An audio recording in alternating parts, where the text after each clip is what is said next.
Greetings, my friends. Welcome to the Grit and Equity Talks podcast with yours truly, Dr. India White. I'm thrilled to be here with you guys. I hope you've had a wonderful start to the month. April's here. I'm super thrilled to be here with all of you. So much is going on. We're super excited about, as the school year is wrapping up, and there's so many great things are happening. People are going to conferences. People are getting refreshed. People are birthing wonderful ideas. And so I wanted to say kudos to all of you. So happy to be back among you. With that said, first things first, let's get through some announcements. The Grit and Equity Talks podcast with Dr. India White will be featured on X Factor EDU Network, hosted by Dr. Matthew Joseph. And you can also find it on Spotify. Also, you can also follow me on social media to see it on my main social media platforms. Facebook is Miss India White. LinkedIn is The India White. Twitter is Indie Speak and Teach. Instagram is Indie238.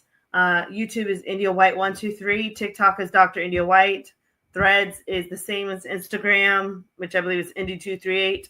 And Blue Sky, I believe, is Dr. India White. So I look forward to connecting with you guys on there. And then, of course, you can also check out the website, www.india-white.com, for books or blogs, or to schedule me for a speaking or coaching event. I also am thankful for those that have trusted me. Vermont, we had a blast. Thank you so much to everybody at VCTM for allowing me to keynote that wonderful conference. I enjoyed the snow. I enjoyed you wonderful mathematicians and rock stars in Vermont. I enjoyed maple syrup and all that cool stuff. It's really neat. Anyways, I do have some other upcoming events. So I have MCTM in Minnesota that has been scheduled. Also looking forward to FCTM. Looking forward to NCTM's joint conference. I'll see you guys at camps. I hope to see you at NCSM and NCTM as well. Safe travels to everyone that has been coming back from various conferences. And I'm just honored. Thank you to everybody that has given me an opportunity to join you on these platforms. I also wanted to remind you guys of the Grit Mini Workshop. Thank you to those that have been taking advantage of that opportunity, learning about grit, spreading the word. I appreciate those that have supported the Grit movement. Also wanted to say the Grit Academy has been here. We have been tutoring students, so send them our way. We're super excited to help however we can. And then, of course, I also wanted to remind you of the Grit calendars, which were launched this year as well. Super excited to continue to spread the message of grit. And then speaking of other events, I do want to put a plug in for a group of colleagues, part of the tribe, with Clinic Kids. That is an organization that is doing amazing work nationwide. They will be at Lato High School. For you Tampa natives or those that are in the Tampa Bay community, they will be at Lato High School this Saturday, April 5th. In Tampa Bay. We'll be servicing ages 7 to 10 for session 1 and ages 10 or 11 through 14 in session 2. We'll be talking about mental health. There'll be youth empowerment. There are so many professional athletes that will be there, WNBA, NBA, and whatnot. So please come and see these amazing people. Bring your youth so that they can have a wonderful time of empowerment. They can ask questions and get so much information about mental health, information about, planning for success, financial literacy, and beyond. I hope to also throw in some plugs about grit while we're all there. We'll have to wait and see, but I'm super excited. The event runs from 10 o'clock to 3 o'clock, so please come and be there with us. We are super excited about this. Clinic Kids is where it's at. So thank you to all of those in Hillsborough County Public Schools that are supporting this event. Thank you to Lato High School staff for supporting this event as well. And so with that said, I now want to go back to just the basis of the Grit and Equity Talks podcast. So if you're trying to close the achievement gap, but you're having classroom management issues or students aren't motivated to do the work, usually you could jump on here with me doing the Grit and Equity Talks podcast, and we'll talk with you about what we can do to build grit in students or in teachers. So with that said, today I'm super excited, and I want to talk with you about grit. It's how you finish. Why am I talking about grit and that's how you finish? Because I now know that we are at the end of the school year. Students are now testing. Teachers are doing their best to not throw in the towel. Some teachers are being promoted. Some teachers are looking at other, opportunities. Teachers are getting their new schedules for what they might, plan on teaching next year. There's so much going on right now in the nation politically and things like that, that many teachers are just trying to figure out how to continue to move forward without catching a case. And so with that said, I want to just send love to all of the teachers and say, you're not alone. We are here for you. We love you. And just continue to persist. And we're going to talk about persisting. But before I get that, I do want to put in a plug, and I am not at all trying to do anything political on the show, but I want to give a perfect example of grit like I've never seen before. I don't think any of us have ever seen this in our lifetime before, where history was made.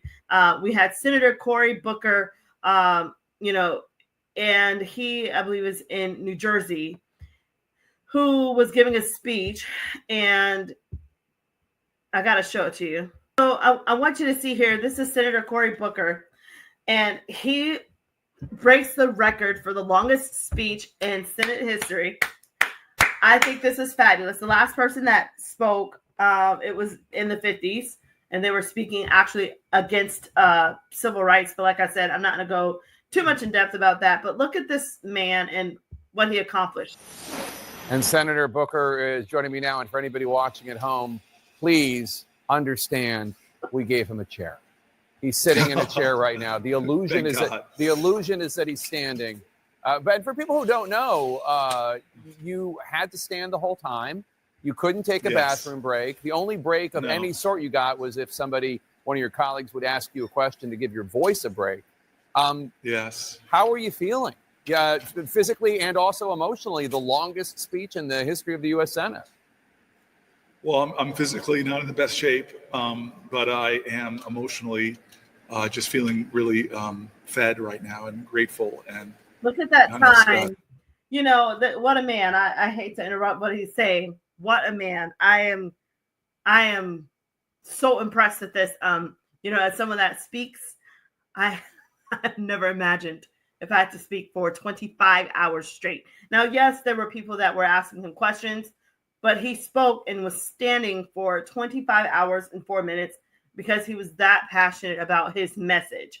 And he broke that record before. The record before was only 24 hours, I believe, which is still a very, long time. But he definitely set precedence here and broke this record, and well done. I think the example of grit, he stayed professional. Just beautiful, just a beautiful representation of grit.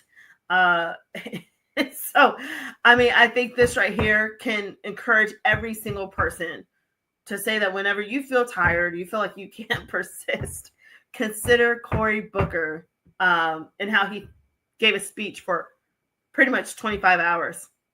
Longest speech in Senate history. I'm just really grateful for a lot of the people who lent support to the effort, and obviously the constituents, the dozens and dozens of folks who gave me their stories, who gave me their hurt, their pain, their anger, their demands of me that I read. And so this actually, I'm gonna go back to him, but this proves a point that if you have a goal and you're passionate enough, you can finish. You can have the grit you need to meet a goal.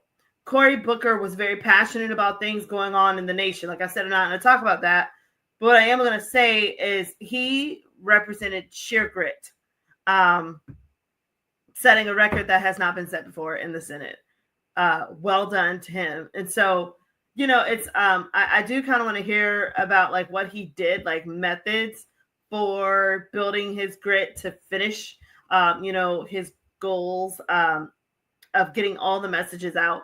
The thing I love about what he did say, though, is that like all the different stories and all the different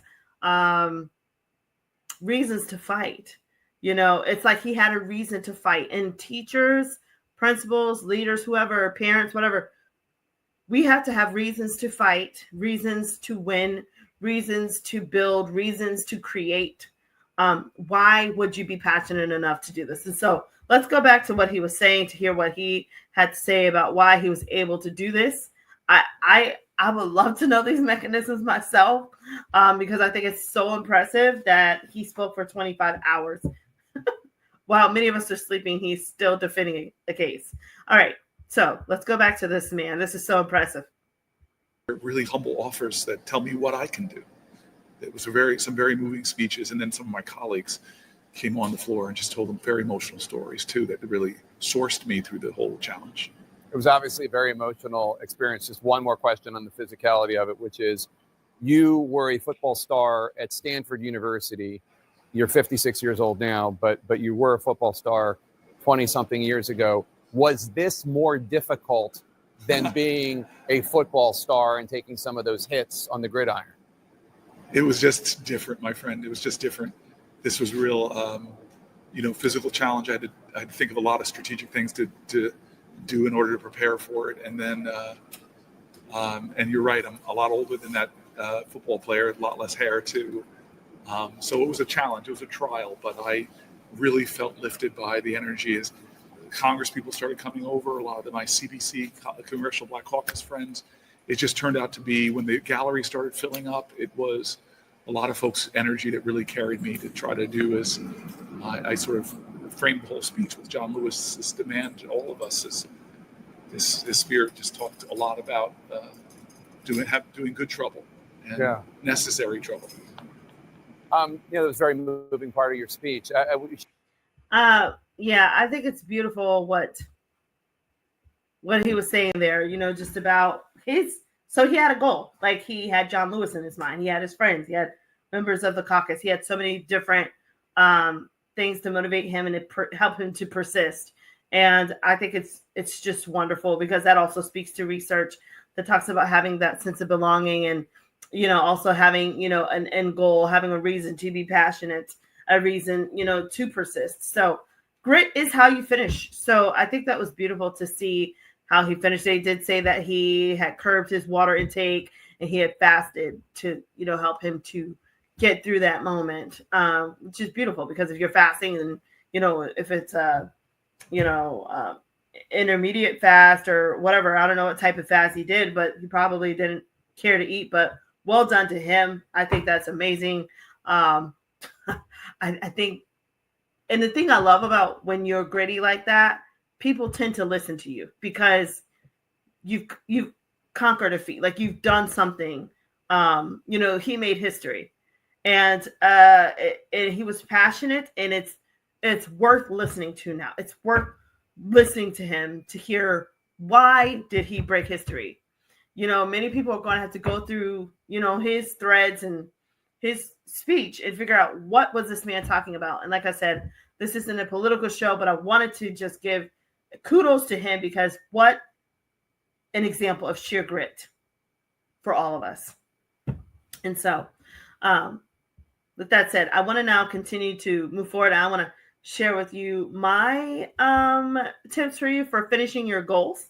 And then I'm going to talk about what some other rock stars have said about, how they finish marathons and different things like that. So my tips for you guys, how do you finish your goals? First off, I would say, if you are, especially teachers, listen, if you're finishing up the school year, I know there's so much going on. Stay focused on the end goal. What is the end goal? To be honest, to see how many kids you can help succeed this school year. It should not be how many kids you should fail, how many kids you can get expelled, how many kids you can force to drop out because, you're having battles with them, emotional battles. It should be, how many students can I, help be promoted to the next grade level, succeed, graduate, get into college. I one of my pet peeves is if people are dealing with seniors and they're not preparing seniors for life. That is I don't know, that is just something that gets to me. I have a heart for seniors in high school and even college, but more so high school, because they're vulnerable and they're still children. Even though they might be 18 or 17, they are still children in a school setting, and they are relying on adults to give them the right information to prepare them for life, to prepare them for college and career readiness. And so if you are teaching seniors, please hear my heart and do what you can to have mercy. Even if they're a knucklehead and they've done things that have gotten on your nerves, is there any way that you can have compassion and, maybe let them retake a test? Maybe, give them an opportunity, have some type of mercy and compassion and empathy for students. They need you. If you cannot have empathy, compassion, and mercy for students, I love you, but you're in the wrong profession. You should probably find something else to get into, because if your whole goal is not to help students win, what are you doing? Now, I understand some people are like, oh, India, but we have to teach them responsibility. But is it your job to fail them? Is it your job to ruin their lives? I had a situation that, personally, that I regret. And I was given a directive to handle a situation with a student. And I did. I followed what was told me.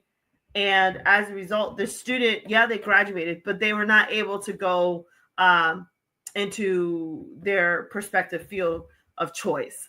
And I just saw a disappointment come over that student.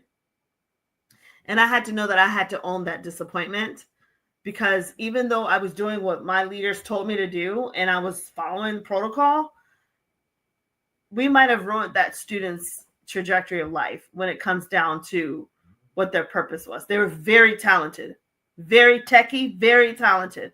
And they made some mistakes and they paid the price, but the price also reached into their future and closed some really awesome doors for them. And I kind of regret that. And I think that's why I speak passionately today to teachers and to principals and leaders. Because if you're really having a heart for students, I want you to slow down enough to put yourself in their shoes and to say, am I really setting the student up for success, or am I in the way of their success?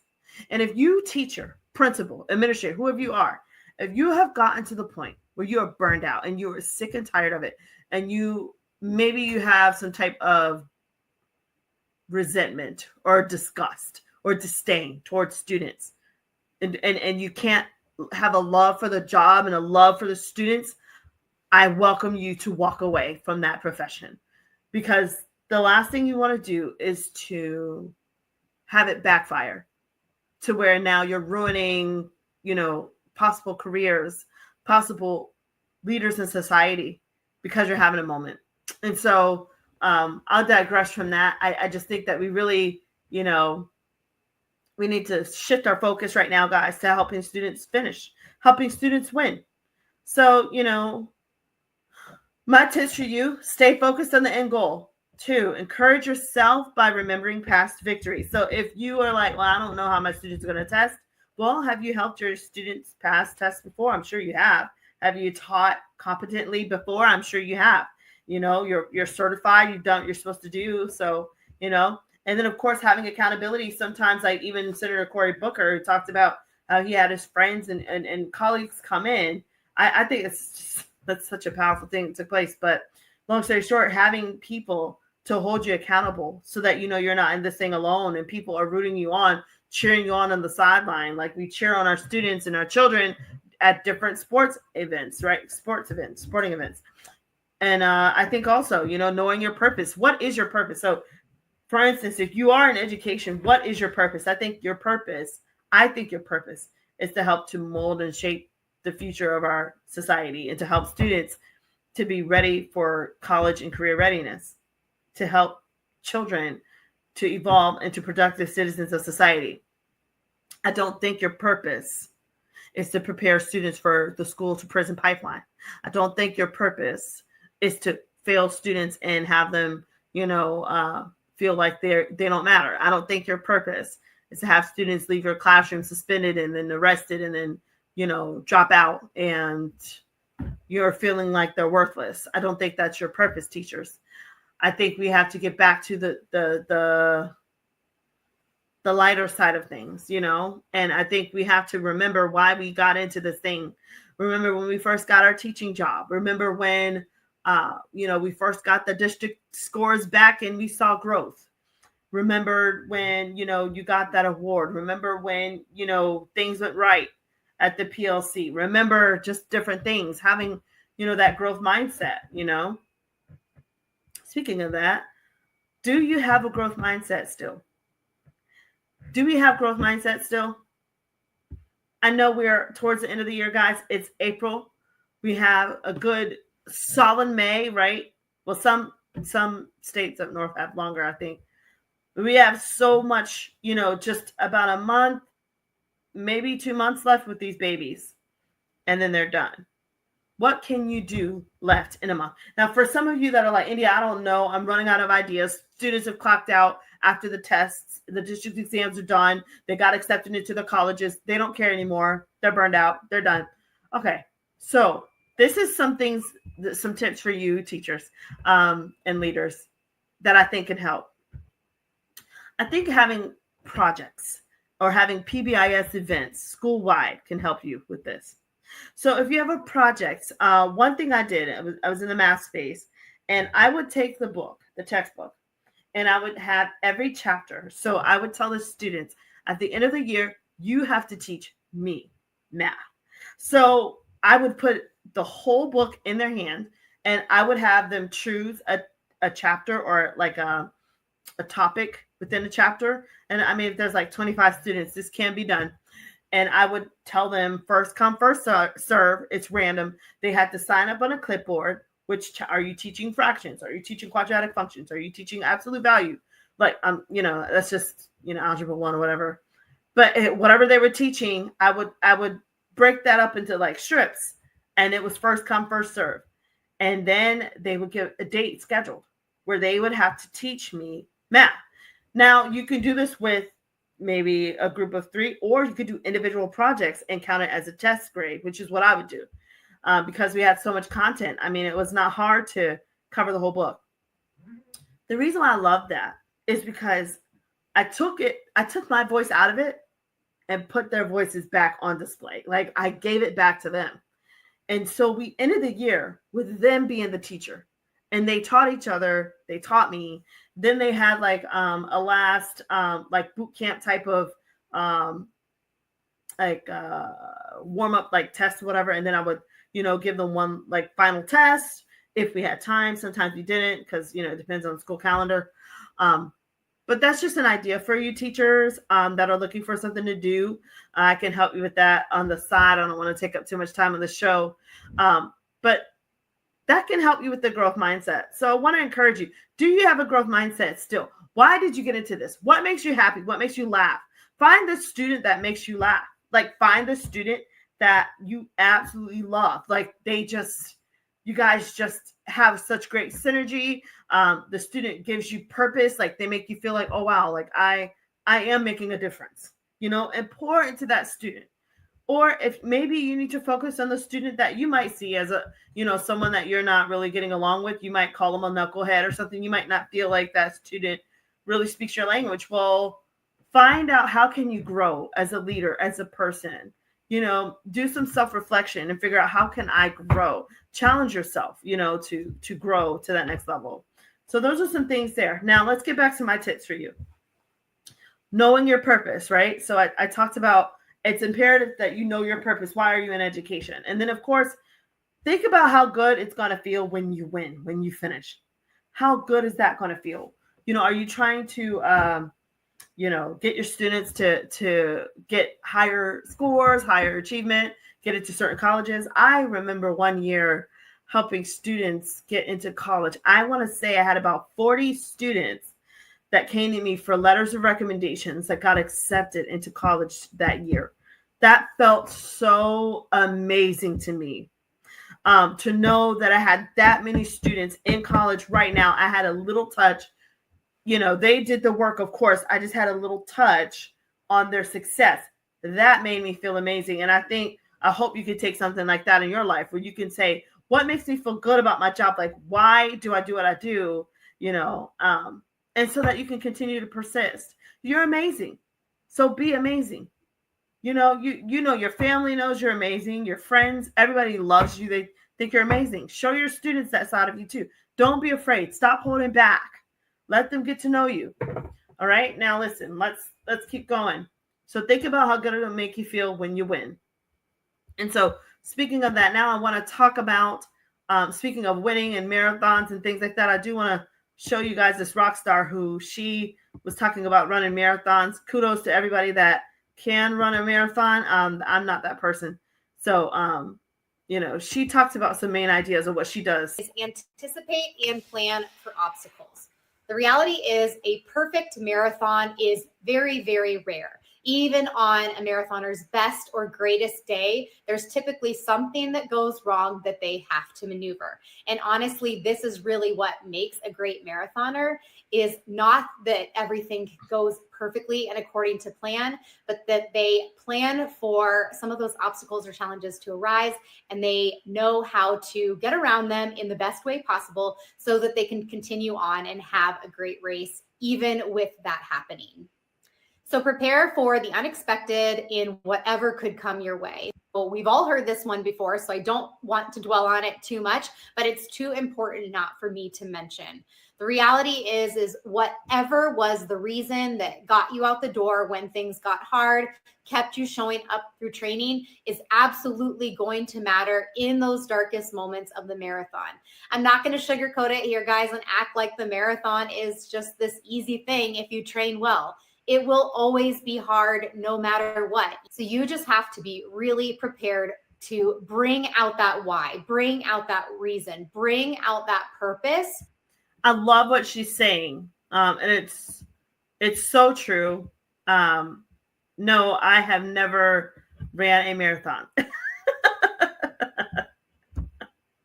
I have participated in 5K runs, but not a marathon.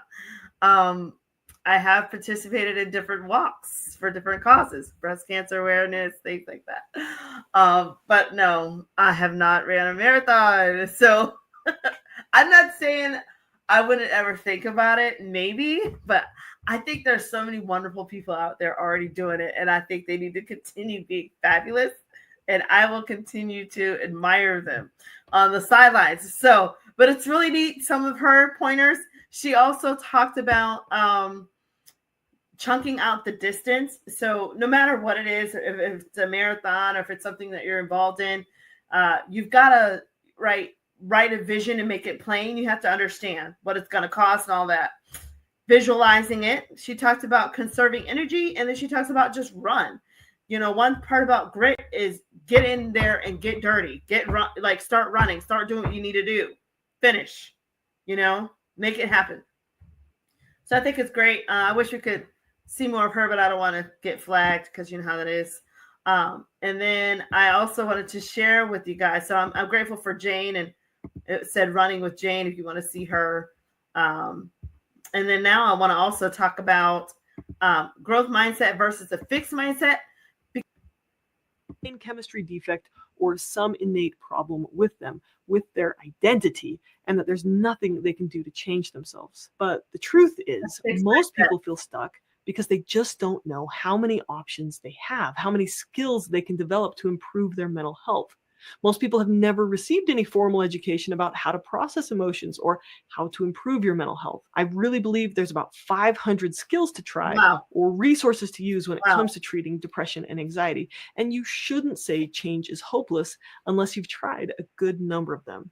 Now, just to be clear, depression and anxiety and other mental health conditions do have biological contributing factors, right? Your biology influences your mental health, but it only influences it to a degree.